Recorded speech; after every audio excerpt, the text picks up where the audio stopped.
Hello traders, Frank with you on Friday, February 15th.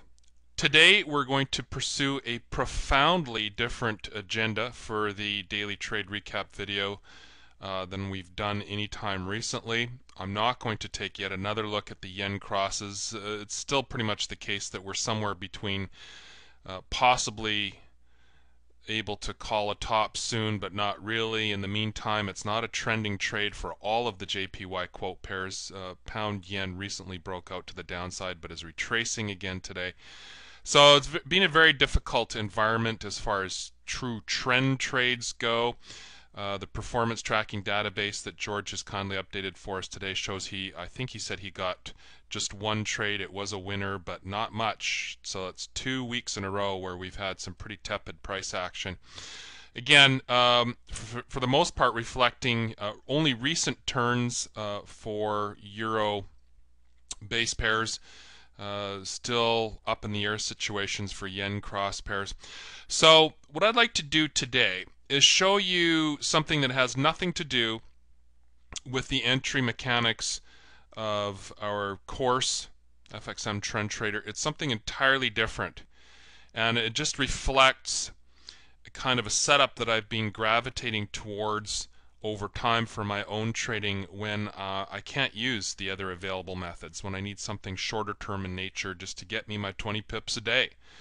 I'm sure all of us would probably agree that while bigger trades are nice when they're available, if we can't get them, if we could still at least grab 20 pips a day if the market allows for it, that would be great. So I have to tell you just a little personal insight here. Arriving at the combination of technical factors on intraday time frames, which is for me indicative of a market that's really moving clearly and forcefully and allowing a drill down to the lowest time frame for just minimal risk and very precision entry points, precise entry points I should say. That's been like a personal odyssey for, well, 5 or 6 years now. And so I'm always looking at ways to improve timing, reduce risk, and make the whole thing even more visual and more certain. And so what I'm going to show you today is a chart layout, which for me is getting me close to that place where I feel like, okay, this is it. So again, this is outside the scope of FXM Trend Trader, but I just want to give you some value added here if you're still searching for some ideas, or in the case of markets that are not quite trending strongly enough or not offering the big setups, something you can do in the meantime. And I hope this will be of interest to you, even though it means stepping outside of the usual scope. Okay, so what I've got here is a 4-chart tiled configuration for Aussie US. And what's special about Aussie US? Well, over the past couple days, we suggested that there was a downtrend continuation pattern shaping up.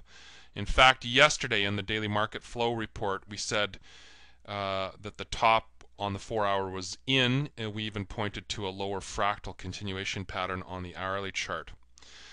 And so what I'm going to do now is show you, if you're looking for a more visual way to drill down all the way to the 1-minute chart, if the histogram method is not doing it for you, and I have to admit very clearly and honestly here that sometimes the histograms are hard to line up, harder than they should be. They can be a little slow, particularly with reference to the daily time frame. And so if you're having trouble with that, here is a suggested methodology that will still get you into the trade. Okay, so I'm not going to spend any time on the daily chart. I would suggest if you want to see the setup, go to yesterday's market flow report. Again, the 4-hour chart shows it. So instead what I'm going to do is I'm going to bring up the 15-minute chart.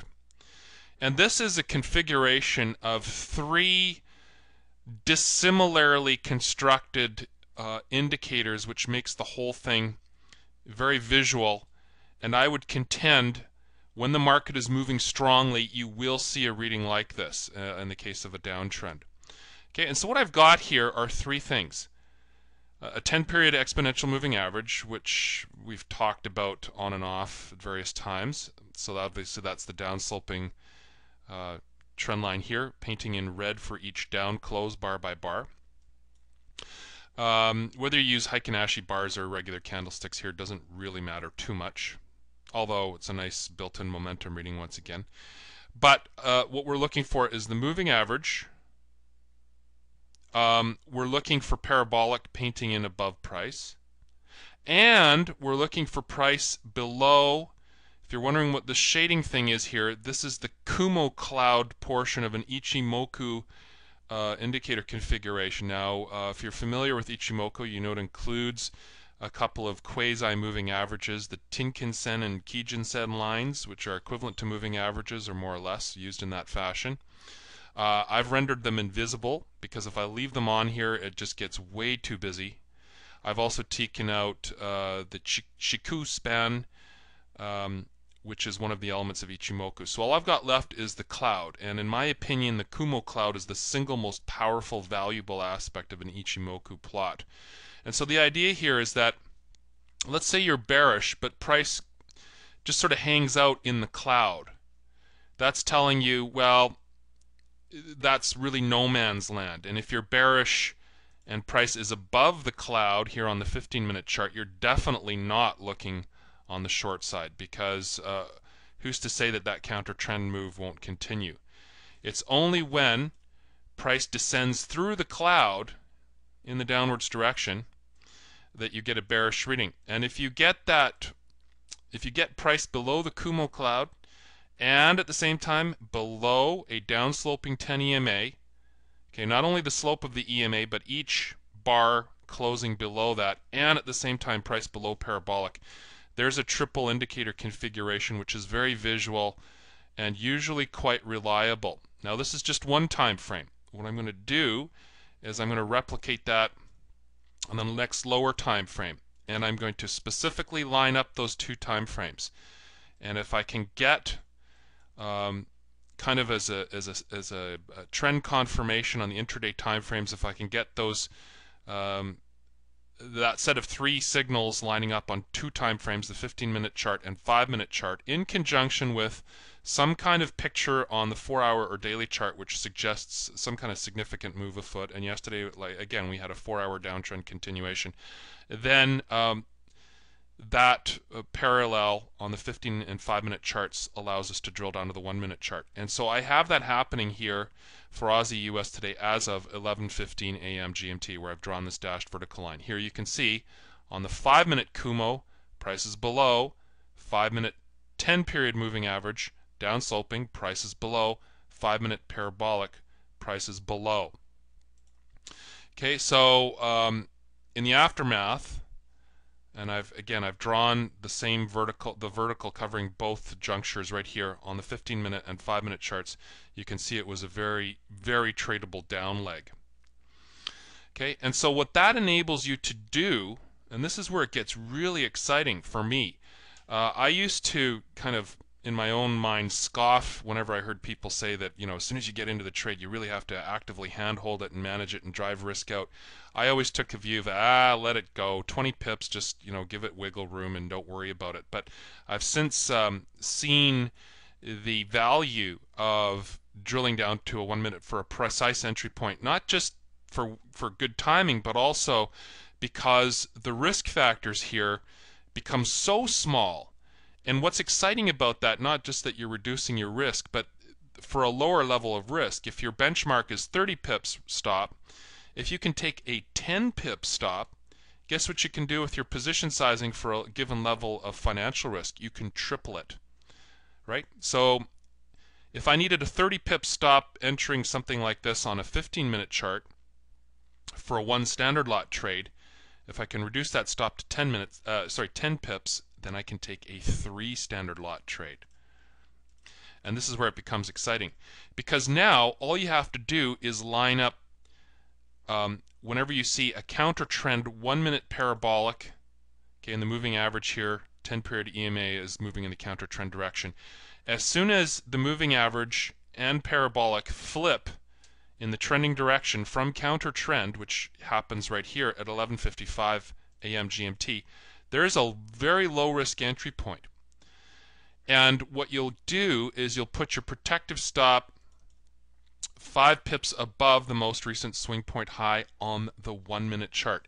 Now, if the most recent swing point high is not clearly defined on the 1 minute, or it's too far away, what I've also got plotted here are kind of what I call round number pivots. The market does have a psychological sort of hang up at multiples of 20s, 50s, and 100s. Okay, 1.035 for example, 1.036, 1.038, 1.04. So in addition to daily high-low close pivots, I've also got round number pivots. That's the gray horizontal lines. Okay, but in this case, I have my first entry trigger here at 11:55 a.m. Here is the most recent 1 minute swing point high. What I'm going to do is I'm going to put my actual protective stop at that level plus spread, and I just generically, given the broker I trade with, always assume that's 3 pips on average for all pairs that I trade. Okay, so 10355. Now look at this. Okay, the parabolic reversal price here is 10351. So effectively, spread included, we're getting in at 10348. If you do the math, entry at 10348 up to this stop 10355. Can you believe that? That's an absolutely ridiculous 8 pip stop. 8 pips. And what you do thereafter is price then moves 10 pips good to entry. So we said 10348 is our effective entry point. 10338 is where we say, okay, if we really are in a market that's moving strongly, trending well, it shouldn't need to bounce back up even by 10 pips against us. So let's take the risk out right away. And we can do that here and drag the initial protective stop, which was up here, down to our entry point, which is here. And all it took was price moving 10 pips good to entry, and it's a risk-free trade on triple the position sizing. Or let's say double if you're used to 20 pips, which is what we advocate in Trend Trader usually. Let's say if your default stop size is 20 pips, cutting it down to under 10 pips means you can double your position size, which means that 20 pips, if it was good for 200 bucks before, it's now worth 400 bucks or 600 bucks if you can triple it. Okay, not only that, when the market is moving hot like this, say we didn't get this one right here, we'll wait for the next one. And that happened, take a look right here. Little counter trend blip on parabolic SAR and the 10 period moving average, and then both resolved to trend right here, 12:26 p.m. Same story, right? Right there. Okay, so the parabolic reversal price is 10342, effective entry price 10339, like that. Okay, now if you're getting in short here, where's the most recent swing point high in the 5 minute?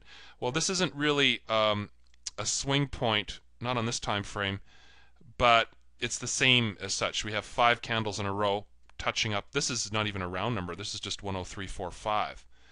But anyway, that's clearly resistance, and that would be a suitable level. So 10345 plus spread 10348 puts your stop right here. Okay, and then you want to consider where price would need to go. 10 pips good to entry, which is down here, 10329, which would allow you to trail that stop. Okay, so we get in short here if we didn't get the last one. Okay, do the math. 10339 up to 10348. Now it's 9 pips we're risking. We risked 8 pips last time, now we're risking 9. Look what happens. Price comes down later. Here gives us 10 pips floating profit, allows us to drag the initial stop that was here down to here. Price bounces up, doesn't trigger that stop, and then heads lower still. Okay, and then eventually what happens is along the way we had a couple of counter trend parabolic readings right here. This is about 1:45 p.m. to about 3:10 p.m. Price went sideways in a channel on the 5-minute chart, and as long as that parabolic reading is counter trend here, that negates the triple indicator times 2 time frames reading that we're looking for to confirm a trade. But it then later resolves to the downside. But in through here, if you look at what the projected low for the day was, by going to your daily chart and subtracting the ADR figure from the high, it was too late in the day at that point to pursue it. Well, and it's also Friday afternoon, so I mean close to the projected low on a Friday afternoon, that's not really a great place to go short. But there were some really great opportunities to do that, and I'm just loving this approach, because what will happen is that occasionally I'll get stopped out. I'll get a signal like this and price will take off. And if that happens, I'm just going to leave that pair alone, because it tells me I'm not dealing with a strong trend environment like this. However, a more frequently encountered scenario is I'll trail my stop after 10 pips floating profit, and then price will come back. And then it'll go off in the opposite direction, and it'll retrace 20 or 30 pips, and I'll say, phew, I'm sure glad I'm out of that trade. I don't want to sit through a drawdown, not if I'm increasing my position sizing. So all price has to do is go 10 pips good to entry, trail the stop to break even, I'm out. Or, this is a very low risk way to get in on a move, which even if it puts up 20 or 30 or 40 pips on the day, results in a really nice trade as I'm waiting for a stronger or longer term trend. I mean, this was a good trade anyway on Aussie because there was a nice downtrend continuation setup. But I just wanted to put this idea out there for you because if you're having frustrations with the triple histogram concept, and I admit sometimes it does create frustration, not lining up on what is otherwise a good move, this is a nice supplementary kind of configuration to work with. Kumo Cloud, parabolic SAR default setting, 10-period exponential moving average. Again, a trend reading on the moving average is bar by bar sloping down, painting in red, and each bar closing below that 10 EMA. And then the rest is pretty straightforward. And there you go. Exit strategies, you can either just simply limit out at 20 pips or at the next daily pivot, which lies 20 to 30 pips distant. Or another thing you can do is plot Ichimoku on the 1-minute chart and just simply exit the trade when price goes back into the cloud in the counter trend direction. So if the Ichimoku Kumo cloud was right here and price came into it on the 1-minute chart, that's where you would get out if you have the time available to monitor the trade in real time. Okay, so just wanted to throw this idea out there. I want people to feel like they're getting value out of this thing even when we're in pretty dull market scenarios, not a lot of really skookum trend trades. If you want more information on this configuration, just send me an email, frank@forexmentor.com. I can just email you the specs back. I can't email you a chart template. That's not a possibility in the Pro Real-Time platform, even if you're a user of it, but I can certainly tell you what the configurations are here. They're all, for the Kumo, for the Ichimoku, it's 1226. Is it 1220? What is it? Let me just look it up. So 92652. There we go. 92652. Again, for the EMA, it's 10 period. For the parabolic, it's just the default settings of whatever that is, 0202 0.2. Okay, so if you are interested and need more information, just email me. I really like this. This is a pretty strong, confluence of events. What we need to do as traders is start with a blank slate and just look back over time. When was it that the market really put in a strong move? Okay, and then you sort of play around with indicators and things to say, okay, even though the indicator didn't drive it, what indicator or group of indicator readings would have just absolutely given you the all clear sign to drill down to the lowest time frames for a super precise entry point with a super tight stop?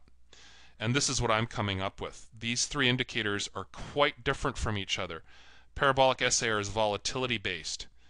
10-period moving average obviously isn't. It's a lagging, smoothing function of the price trend. Ichimoku is something entirely different altogether. So if three different voices can give you the same strong, compelling answer and do it on 2 consecutive time frames, that should be a pretty powerful trend indicator. And even if it messes up, if you're risking 10 pips or 12 pips or 14 pips, that's not a lot of pips to risk. It's a lot lower than most of the alternatives I've ever seen. and so you're never on the hook for much. Even 20 pips profit gives you a 2-to-1 reward to risk in this scenario. Anyway, I hope that's some interesting food for thought for you. I'll leave that with you over the weekend, and I hope you have a good weekend. Thanks for joining us. Talk to you soon. Bye now.